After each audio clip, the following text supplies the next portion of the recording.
In the news tonight, His Majesty welcomes the Russian envoy and calls for stepped-up efforts by Moscow and Washington to reach a political solution in Syria.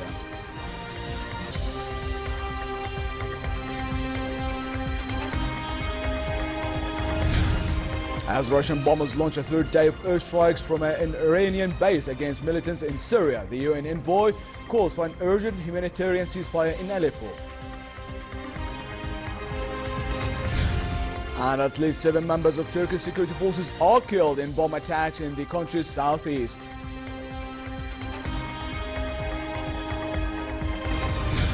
Good evening and welcome to the news at 10.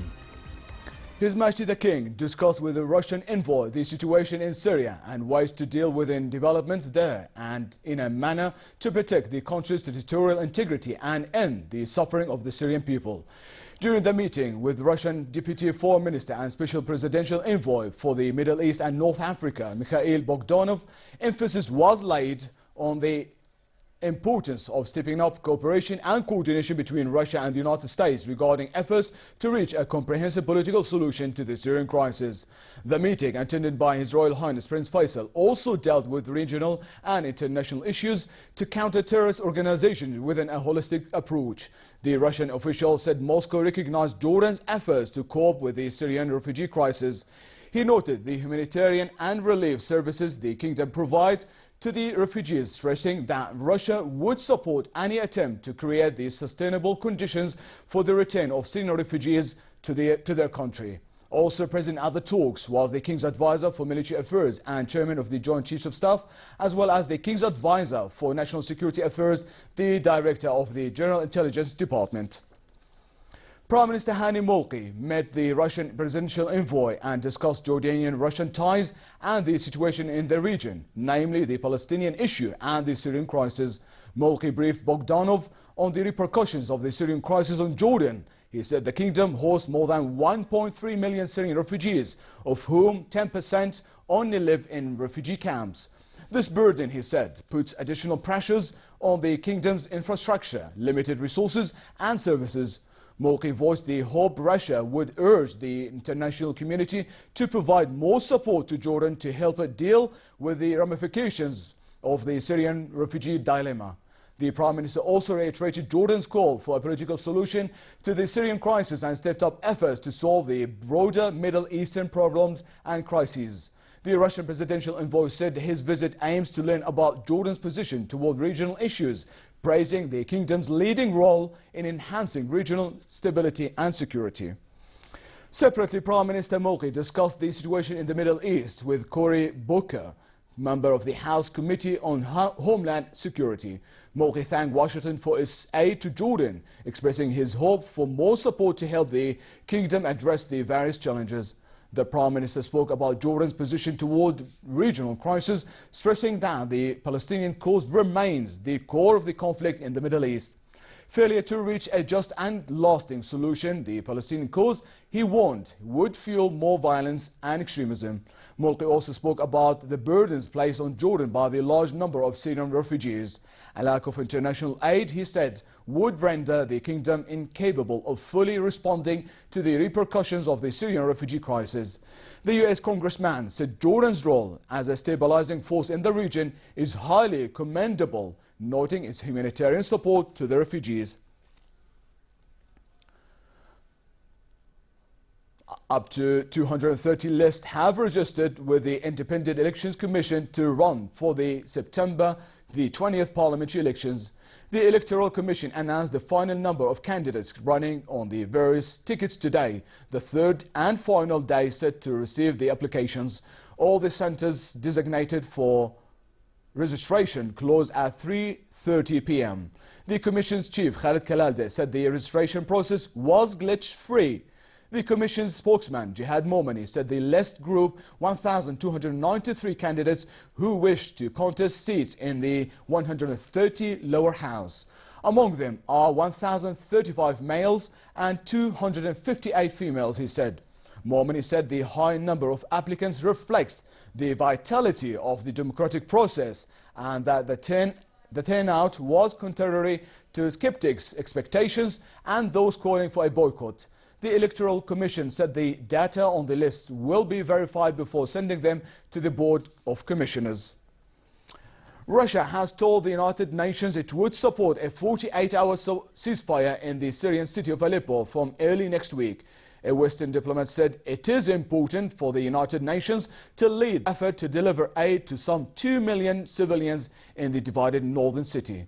Russian bombers, meanwhile, launched a third day of airstrikes against Daesh militants in Syria from the Iranian airbase Hamadan. Here's more in this report. Russian bombers launched a third day of airstrikes against militants in Syria from an Iranian airbase. The Russian Defense Ministry said Tu-22M3 long-range bombers and Su-34 fighter bombers took off at the bases in Russia and Iran and struck Daesh targets in the Syrian province of Deir ez-Zor. It said the military aircraft destroyed 6 command posts and a large number of fighters and military equipment. The ministry said all the Russian planes returned to base after the strikes. The National Security Commission of Iran's parliament said Russia is one of the countries dedicated to combating the so-called Daesh. It said Tehran is ready to have necessary cooperation with Russia in carrying out the operation. This is the bigger plan and the bigger agreements based on the situation, which is not fixed in the Middle East and especially in the Syria. Depending on the development of the situation in the Syria, so let's say the delegation or the people in charge, they may make new decision and new situation. The United Nations has called for an urgent humanitarian ceasefire in Aleppo and is pushing for a resumption of peace talks. The UN Special Envoy for Syria, Staffan de Mistura, said no aid convoys had reached besieged areas of Syria in the month of August. The envoy said he had suspended a humanitarian task force meeting until next week as a signal to major powers. De Mistura said a 48-hour pause in fighting in Aleppo would be the main topic of a meeting later today of a group of countries working for a cessation of hostilities. I again insist on behalf of the Secretary General of the UN and of all the Syrian people to have a 48-hour pause in Aleppo to start with. That would require some heavy lifting from not only the two co-chairs, but also those who have an influence on those who are fighting on the ground. The United Nations said last week that 2 million people lack access to clean water in Aleppo, creating a risk of disease. Hala Debabne for the News at 10. At least 7 members of Turkish security forces were killed and 219 wounded in 3 bomb attacks in the country's southeast. The soldiers and a village guard died when their vehicle was targeted in Bitlis province. Turkish officials blamed the Kurdish militant group, the PKK, for the attacks, which took place outside Kurdish majority areas in the region. The PKK has carried out a series of bombings targeting the police in the largely Kurdish southeast since a ceasefire with the government broke down last year. The violence came as Turkey began releasing prisoners before the end of their sentences as part of penal reform, freeing 38,000 inmates. The move is to make space for thousands of suspects rounded up over last month's failed coup. The reform was one of a series of measures outlined in 2 decrees under a state of emergency declared after the July 15 failed coup. Under the penal reform, convicts with up to 2 years left in sentences are eligible for release on probation, extending the period from 1 year. The supervised release excludes those convicted of terrorism, murder, violent or sexual crimes. Scores of people waited in the prison compound for their relatives to be released. The lawyer of a Palestinian engineer working with the UN Development Programme, UNDP, said her client is denying Israeli accusations that he was recruited to help Hamas. Last week, Israel accused Hamas militants of diverting UN aid meant for Palestinian civilians. It is second allegation this month of misuse of international relief funds in the Gaza Strip. Going public with the arrest in July of Walid al-Barash, a Palestinian engineer with UNDP, Israel's Shin Bet security agency, said he had confessed to being recruited in 2014 to help Hamas. The UNDP said in a statement that Barash contractor had been detained by Israel on July 3rd and said it was greatly concerned by the allegation. During a court hearing, Leah Tissimili, lawyer of Baruch, called her client's detention a premeditated harassment against human rights organization in Gaza. His detention is part of a premeditated harassment against all the human rights organizations in the Gaza Strip in order probably to freeze their activity, to paralyze it, and of course to hurt again the population of Gaza. He denies totally anything related to him in this stupid, I'm afraid to say, charge it, and he will be acquitted. A Qatar Airways aircraft made an emergency landing at Istanbul's Ataturk airport because of a suspected bird strike shortly after takeoff. The Airbus 330 bound for Doha landed safely and passengers disembarked as normal. The airline's spokeswoman could not confirm a report that one of the plane's engines had caught fire.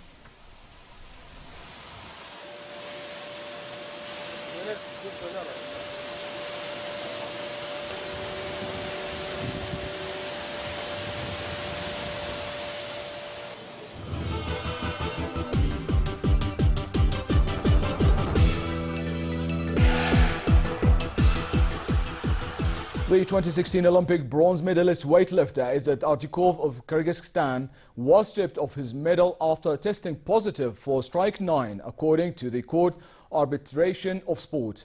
The amendment of the official ranking of the men's 69-kilogram weightlifting competition and the reallocation of the bronze medal is one of the responsibility of the Weightlifting Federation and the International Olympic Committee.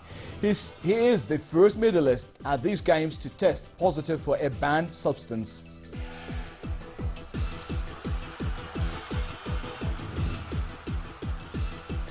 When she crossed the line to take silver in 12.59, but Caslin faced a nervous wait before it was confirmed that she had taken.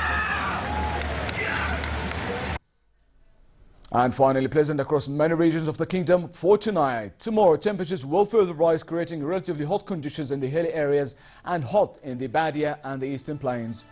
Very hot conditions are also in the forecast in the Jordan Valley and the Dead Sea with northwesterly moderate winds. The Gulf Aqaba should expect 39 degrees tomorrow with northerly moderate to fresh winds and choppy seas. Next are the lows and highs for tonight and tomorrow.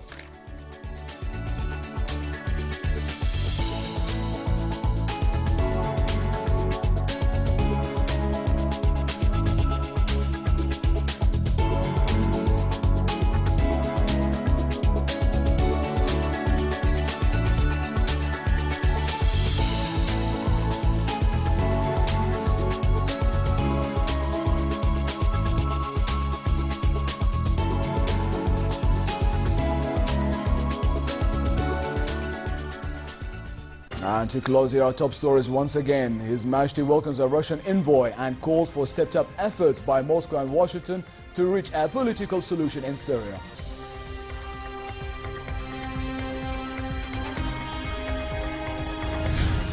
As Russian bombers launch a third day of airstrikes from an Iranian base against militants in Syria, the UN envoy calls for an urgent humanitarian ceasefire in Aleppo.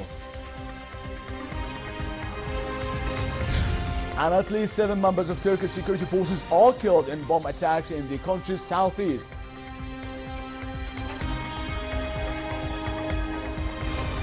And with that, we come to the end of tonight's news. I'm Leo Balkar. Have a lovely weekend, and I'll see you tomorrow.